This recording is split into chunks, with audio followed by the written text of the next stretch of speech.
तो मेरे भाई मैं अभी करंटली फायर फोर्स देख रहा हूँ। मैंने फायर फोर्स सीजन 1 देख के कंप्लीट कर दिया है और मैं मेरा यहाँ पर थॉट्स और रिव्यू देना चाहता था इस पूरे सीजन के ऊपर कि मैं कैसे महसूस करता हूँ इस पूरे सीजन को लेके। मेरे को फायर फोर्स का एग्जिस्टेंस बहुत लंबे समय से पता था, मैंने इसको चांस नहीं दिया क्योंकि मेरे को फायर फोर्स के कैरेक्टर्स के कॉस्ट्यूम मतलब उतना पसंद नहीं आ रहा था। इनिशियली जब मैंने इसको देखा था मैं कई सारी चीज़ें सुन रहा था, पर ये पूरा जो प्रोजेक्ट है फायर फोर्स का ये मेरे को मतलब मैंने मेरे अटेंशन में पर्सनली आया था क्योंकि ये सोल ईटर का क्रिएटर है जिसने बेसिकली फायर फोर्स को बेसिकली बनाया है। तो ये कोई एक नया मांगाका नहीं है जो नया प्रोजेक्ट लेके आया था मार्केट में। सोल ईटर ऑलरेडी बहुत ज़्यादा पॉपुलर था कई सारे एनिमे फैंस के सर्कल्स में, तो जब ये बंदे का फिर से प्रोजेक्ट आया, फिर से ये लेके आया अपना एक सीरीज जो है फायर फोर्स, तो ऑलरेडी कई सारे लोगों का नज़र इसके ऊपर था। मैंने इसका सीजन 1 देख के कंप्लीट किया है जिसमें टोटल 24 एपिसोड्स है और मैं बोलना चाहता हूँ कि मेरा एक्सपीरियंस काफ़ी अच्छा रहा है इसके साथ। मेरे को कई सारे कैरेक्टर्स पसंद आए, मेरे को प्लॉट पसंद आ रहा है, सस्पेंस पसंद आ रहा है, फाइटिंग सीक्वेंस पसंद आ रहा है। ओवरऑल मैं इसके ऊपर बात करना चाहता हूँ। फायर फोर्स ये सीरीज की दुनिया में वर्ल्ड एक तरीके से कोलैप्स के कगार पे है क्योंकि दुनिया एक तरीके से एक दिन जलने लगता है आउट ऑफ नोवेयर और हमको पता नहीं है कि ऐसा क्यों हुआ है, कैसे ये स्टार्ट हुआ है। पर हमको यहाँ पर एक कॉन्सेप्ट के बारे में बताया जाता है जिसको बोलते हैं ह्यूमन कंबशन। और ये होता क्या है कि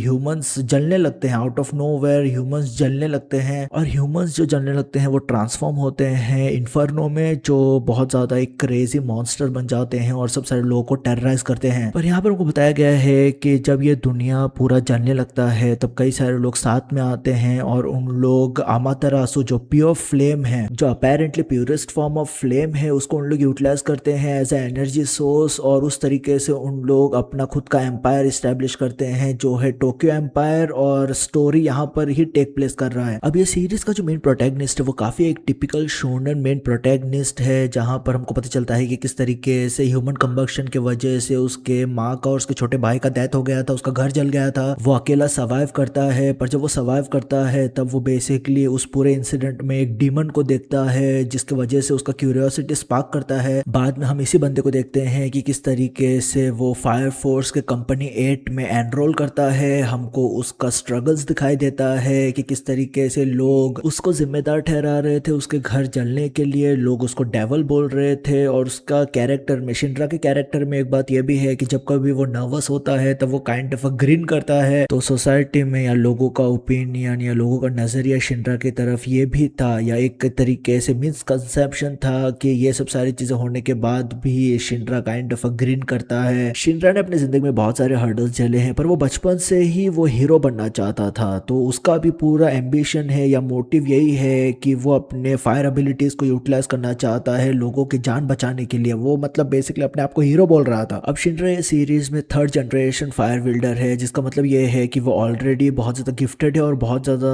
मतलब स्ट्रॉन्ग माना जाता है 3rd जनरेशन फायर बिल्डर्स को। 2nd जनरेशन फायर बिल्डर्स भी स्ट्रॉन्ग होते हैं पर फर्क ये है कि 2nd generation fire builder basically generate नहीं कर सकते हैं फायर को, उन लोग मैनिपुलेट कर सकते हैं फायर को। पर 3rd जनरेशन के बंदे जो बेसिकली शिनरा है उन लोग एट विल फायर को जनरेट कर सकते हैं। मेरे को यहाँ पर शिनरा का फाइटिंग टेक्निक भी बहुत ज्यादा पसंद आया क्योंकि वो मतलब ये पूरे सीजन में कभी भी मतलब हाथ से फाइट नहीं करता है, पंचेस से फाइट नहीं करता है। उसका जो मूव है वो बेसिकली किक बेस्ड मूव है, वो अपने पैरों से फायर जनरेट करता है और वो उसी तरीके से फाइट करता है, वो सिर्फ अपने पैरों से ही फाइट करता है, जो मेरे को काफी कूल लगा था। अब शिनरा ने जिस कंपनी को ज्वाइन किया है जो है कंपनी 8, वो काइंड ऑफ नॉर्मल कंपनी नहीं है इन सेंस कि सब सारे जो मिसफिट्स है वो काइंड ऑफ यहाँ पर अकोमोडेट किए गए हैं। तो जो लोग फिट नहीं होते हैं सोसाइटी में, जिस तरीके से हमारा भाई शिनरा है, बाद में आर्तर है, बाद में माकी है और कई सारे लोग हमको दिखाई दे रहे थे, ओबी उनका उसका लुटेनेंट, उस तरीके के बंदे हमको ये पूरे कंपनी में दिखाई देते हैं। बहुत ही अच्छा खासा फैमिली एनवायरनमेंट भी यहाँ पर क्रिएट होता है जो काइंड ऑफ तेरे को कंफर्टेबल महसूस करवाएगा।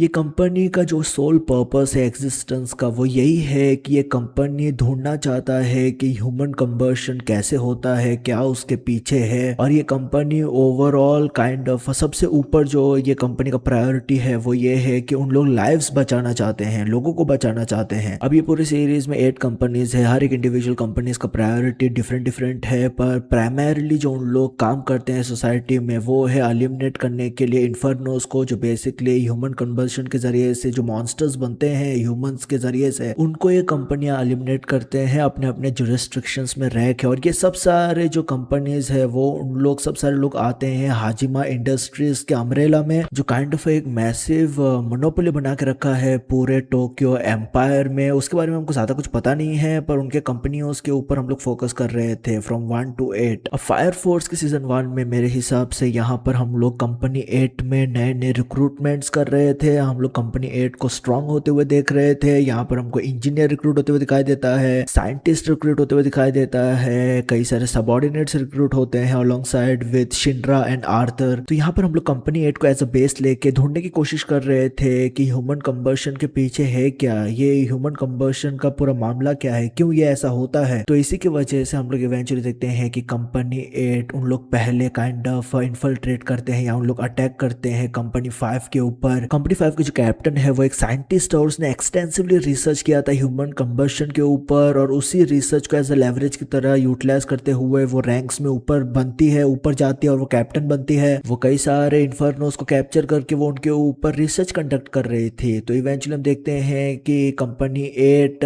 अटैक करते हैं कंपनी 5 के ऊपर। ये पूरे सीक्वेंस में हमको अच्छा खासा फाइटिंग दिखाई देता है सब सारे कंपनी 8 मेंबर्स से, पर इवेंचुअली यहाँ पर शिंड्रा फाइट करता है कंपनी 8 के कैप्टन के साथ, और अब हम देखते हैं कि शिंड्रा उसको डिफीट करता है और बाद में शिंड्रा के कॉर्नर में वो आ जाती है। ये पूरे ऑर्डेल के जरिए से कंपनी 8 को पता चलता है कि ह्यूमन कंबर्शन ऐसे ही रैंडमली नहीं हो रहा है, कोई तो जानबूझ के ये सब सारी चीजें करवा रहा है। और यहाँ पर हम देखते हैं कि उनको हिंट्स मिलता है कि कंपनी 1 के मेंबर्स इन्वॉल्व हो सकते हैं। बाद में हम देखते हैं कि कंपनी 8 का कैप्टन ओबी शिंड्रा और आर्थर को भेजता है एज अ स्पाई कंपनी 1 में, ताकि उन लोग इन्वेस्टिगेट कर पाए कि ये क्या चल रहा है, क्या कोई इन्वॉल्व्ड है कंपनी 1 में से जो ह्यूमन कंबर्शन को काइंड ऑफ करवा रहा है। शिंड्रा और आर्थर कंपनी 1 में एज अ स्पाई जाने के बाद हमको यहाँ पर पता चलता है कि कंपनी 1 का जो लिeutenant है वो ऑलरेडी एक ऑर्गेनाइजेशन के साथ काम कर रहा है जिनको इवेंजलिस्ट बोला जाता है। व्हाइट क्लैड उन लोग बोल रहे थे उनको। ये पूरा ग्रुप रिस्पॉन्सिबल था लोगों के अंदर एक बग को इंसर्ट करके उनको ह्यूमन कंबर्शन करवाने के लिए, उनको इन्फर्नो में बदलने के लिए। तो हमको यहाँ पर शिंड्रा और इस पूरे लिeutenant के बीच में फाइट दिखाई देता है और कई सारे कंपनी 1 के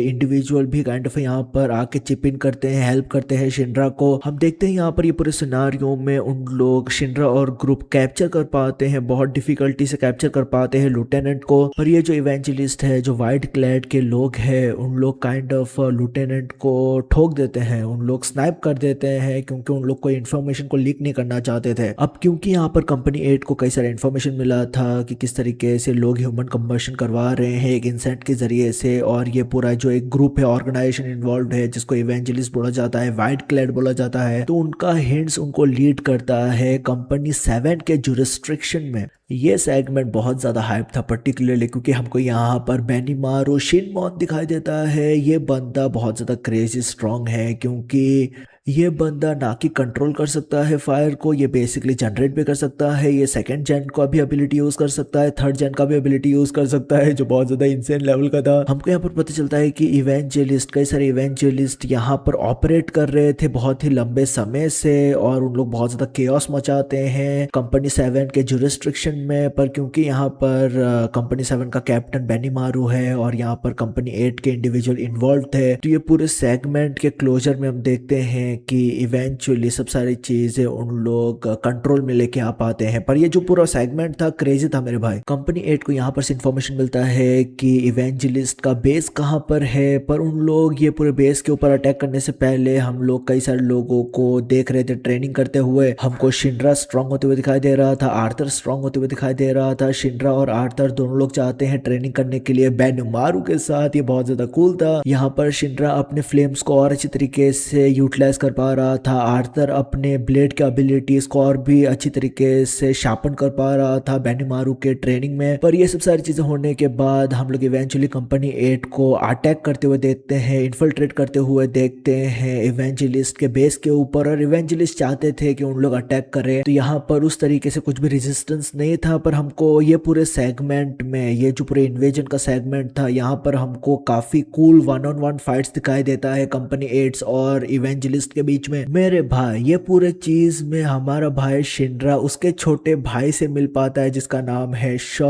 उसके छोटे भाई को रिक्रूट किया था जब वो छोटा बच्चा था, मतलब बेबी था। हमको पता है कि शिनरा का घर जल गया था, उसमें उसके माँ का और उसके भाई का डेथ हो गया था, पर उस शिनरा को पता चलता है कि उसके भाई का डेथ हुआ नहीं है, अभी तक वो जिंदा है। वो कमांडर बन चुका है, इवेंजलिस्ट के एक सेक्शन का वो कमांडर बन चुका है। तो यहाँ पर हम लोग शिनरा वर्सेस शॉ के बीच फाइट देख रहे थे। मेरे हिसाब से यहाँ पर जो जिस तरीके से बात कर रहा था शिनरा अपने छोटे भाई से, वो बहुत ज्यादा फनी था, क्योंकि वो बार बार उसको अपने बड़े भाई की तरह ही काइंड ऑफ बातें कर रहा था वो अपने छोटे भाई से। ये जो फाइट था शॉ और शिनरा के बीच में, वो बहुत ज्यादा रेडिकली फास्ट पेस था मेरे हिसाब से, क्योंकि हमको यहाँ पर ये जो शिनरा का भाई है शॉ, वो टाइम को स्टॉप कर सकता है मेरे भाई, और वो बेसिकली अपने खुद के डायमेंशन में जा सकता है। और हमको बाद में शिनरा कंपेंसेट करते हुए दिखाई दे रहा था। शिनरा बेसिकली लाइट स्पीड से मूव कर रहा था यहाँ पर। शिनरा यहाँ पर इतने खतरनाक स्पीड से मूव कर रहा था, वो लाइट स्पीड से मूव कर रहा था, जिसकी वजह से उसका बॉडी डिसइंटीग्रेट हो रहा था, वो कन्वर्ट हो रहा था एनर्जी में। और क्योंकि पॉसिबल है कि जब एक इंडिविजुअल लाइट स्पीड से मूव करता है तो वो काइंड ऑफ टाइम को रिवर्स कर सकता है, तो हम देखते हैं कि वो शिनरा डिसइंटीग्रेट होके बेसिकली वो अपने आप को मतलब फिर से रिफॉर्म कर रहा था, क्योंकि वो रिवर्स कर रहा था टाइम को। Shit was going crazy man, I don't know what the fuck I am going to experience in the season 2,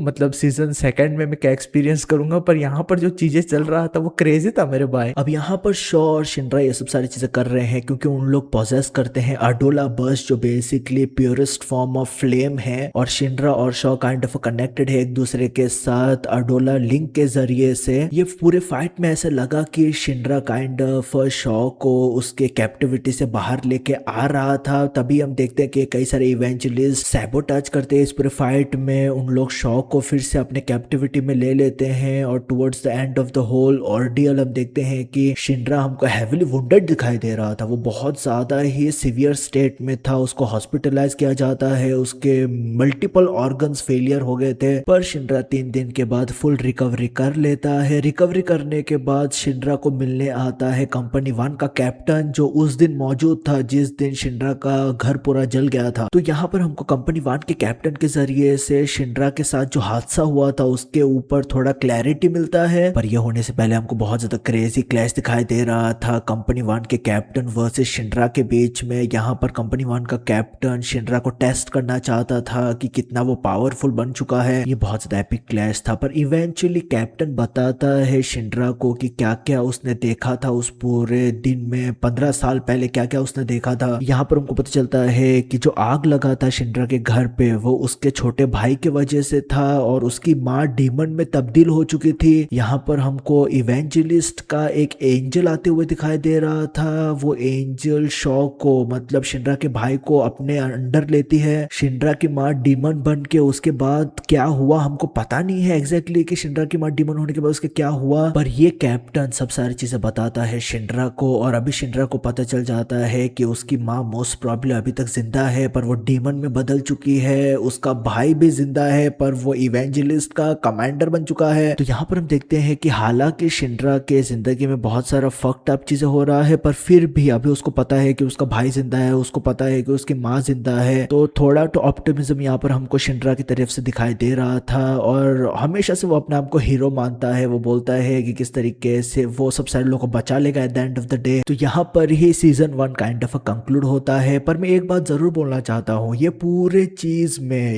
ये पूरे चीज में कंपनीज के बीच में, इवेंजलिस्ट के बीच में, शिनरा के एम्बिशंस को लेके कि वो क्या बनना चाहता है, इन सब सारी चीजों के बीच में एक जोकर का भी एलिमेंट आता है। हमको एक जोकर भी दिखाई देता है। जोकर बहुत ज्यादा सेक्सी था यार ये पूरे सीरीज में, मेरे को कूल लगा यार। जोकर का डिपिक्शन बहुत ज्यादा इंसेन था। I really fuck with this joker man. और मैं ये जोकर के बारे में जानना चाहता हूँ कि ये जोकर का पूरा फंडा क्या है, क्योंकि ये जोकर बार बार शिनरा के पास आके उसको बिट्स एंड पीसेस में इंफॉर्मेशन दे रहा था। अब उसका ट्रू इंटेंशन क्या है, क्या वो करना चाहता है ये पूरे चीजों से, वो हमको पता नहीं है। पर वो पूरा मतलब जब कभी भी एक स्टोरी जोकर को इंसर्ट करता है, हम लोग वही सब सारी चीजें एम्बिग्विटी हम लोग एक्सपेक्ट करते हैं जोकर के कैरेक्टर से, और वो हमको मतलब यहाँ पर दिखाई दे रहा था। तो मेरे भाई मैं ये सब सारी चीजें बात करना चाहता फायर फोर्स के सीजन 1 के बारे में। मेरे को काफी अच्छा लग रहा है जो कुछ मैं देख रहा हूँ। सीजन 2 जब मैं देख के कंप्लीट करूंगा तो उसके ऊपर मैं वीडियो वीडियो लेके आ जाऊंगा। पर हाँ यार, this looks very good series, fan service में काफी ज्यादा है, पर मैं अभी तक तो यूज टू हो गया हूँ, मुझे ज्यादा फर्क नहीं पड़ता है। तो मैं ये सब सारी चीजें बात करना चाहता, तो हमेशा याद रखे, तेरा भाई VR पे ख्याल रख अपना, पीस मेरे भाई।